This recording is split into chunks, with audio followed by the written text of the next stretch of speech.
बिस्मिल्लाहिर्रहमानिर्रहीम। अस्सलाम वालेकुम।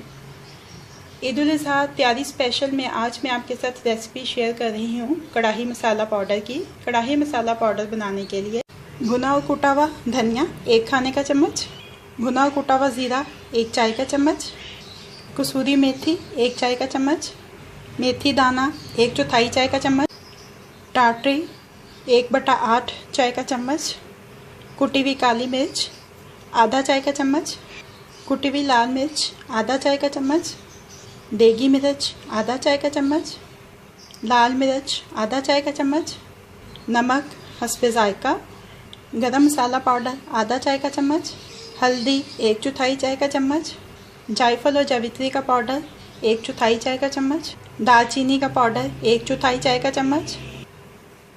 मिक्स कर लेंगे सारे मसालों को। कढ़ाई मसाला तैयार हो गया है। ये कढ़ाई मसाला 1 किलो गोश्त के लिए है। आप इसको गाय के गोश्त की कढ़ाई में, बकरे के गोश्त की कढ़ाई में और चिकन के गोश्त की कढ़ाई में भी इस्तेमाल कर सकते हैं। अगर आपने थोड़ी मिकदार में बनाया है तो फॉइल पेपर में पैकेट बना के महफूज करिए। अगर ज़्यादा मिकदार में बना रहे हैं तो फिर एयर टाइट जार में महफूज करिए। कढ़ाई मसाला इस्तेमाल के लिए तैयार है।